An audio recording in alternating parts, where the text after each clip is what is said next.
તાજેતરમાં ગુજરાત ગૌણ સેવા પસંદગી મંડળ દ્વારા વિવિધ સંવર્ગો માટે પરીક્ષાની તારીખ તેમજ કોલ લેટર ડાઉનલોડ કરવા સંબંધી અગત્યની સૂચનાઓ પ્રસિદ્ધ કરવામાં આવેલી છે. મંડળ દ્વારા પ્રસિદ્ધ કરવામાં આવેલ તાંત્રિક સંવર્ગોની જાહેરાત ક્રમાંક 357, 371 અને 372 વર્ગ 3 સંવર્ગોની સીધી ભરતીની જાહેરાત માટે સ્પર્ધાત્મક પરીક્ષાના કોલ લેટર ડાઉનલોડ કરવા તથા દિવ્યાંગ ઉમેદવારો માટે લહ્યો વળતર સમય મેળવવા બાબતે અગત્યની સૂચના પ્રસિદ્ધ કરવામાં આવેલી છે. તો વિગતે જોઈએ મિત્રો.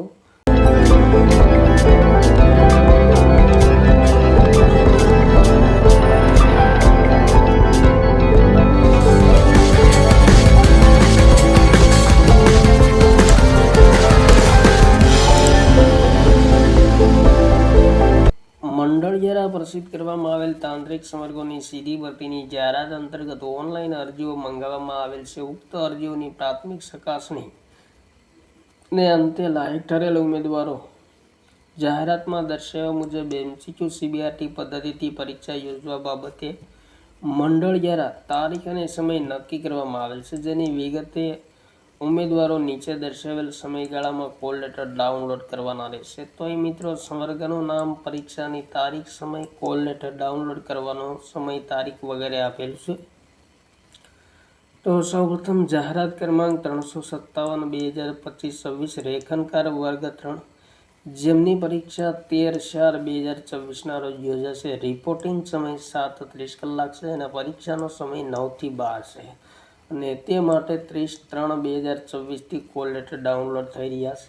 ત્યારબાદ જાહેરાત ક્રમાંક 371/2025 ડાયટિશિયન વર્ગ 3 જેમની પરીક્ષા 13/4/2024 રોજ છે. રિપોર્ટિંગ સમય 7:30 કલાક છે અને પરીક્ષા 9 થી 12 રહેશે અને તેમના માટે 30/3/2024 થી કોલ લેટર ડાઉનલોડ થઈ રહ્યા છે.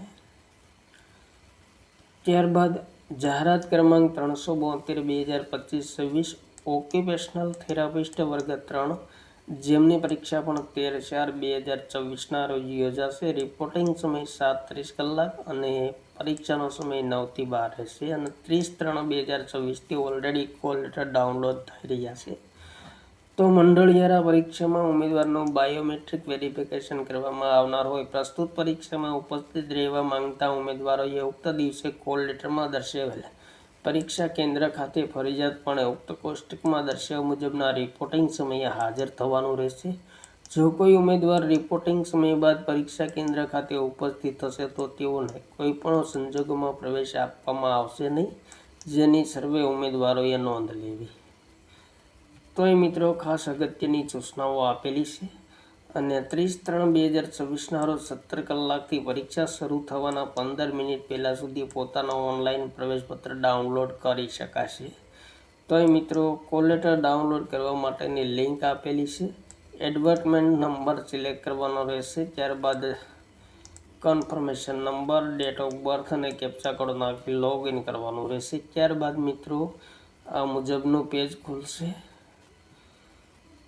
લોગિન કર્યા બાદ મિત્રો અહીં પર્સનલ ડિટેલ અને એડમિટ કાર્ડ વિકલ્પ જોવા મળશે, જેમાં એડમિટ કાર્ડ પર ક્લિક કરવાનું રહેશે અને એડમિટ કાર્ડ મિત્રો ડિવાઇસમાં સેવ થઈ જશે. ત્યારબાદ દિવ્યાંગ ઉમેદવારો કે જેઓ લહ્યો વળતર સમય મેળવવા માંગતા હોય તો તેમના માટે ખાસ અગત્યની સૂચના આપેલી છે અને તે સમયે ફોર્મ ભરવા માટેનો સમય પણ આપેલો છે. તો ખાસ મિત્રો ધ્યાનમાં લેવાનું રહેશે.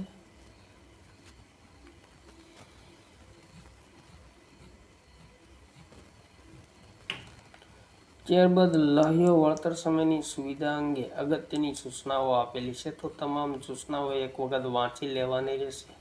લહ્યાની ફરજો, લહ્યાની સુવિધા માટેનું ફોર્મ, વળતર સમયની સુવિધાનો માટેનું ફોર્મ, એપેન્ડિક્સ 1 આ તમામ વિગતો આપેલી છે. તો તમામ ફોર્મ મિત્રો ભરવાના રહેશે. લહ્યાની સુવિધા, વળતરની સુવિધા મેળવવા માંગતા ઉમેદવારોએ. તો આ મહત્વપૂર્ણ વિવિધ સંવર્ગોની પરીક્ષાની તારીખ જાહેર કરવામાં આવી છે. તો જે ઉમેદવાર મિત્રોએ ભાગ લીધો હોય તેમણે મિત્રો ખાસ ધ્યાનમાં લેવું. થેન્ક યુ મિત્રો. જય હિન્દ. વંદે માતરમ.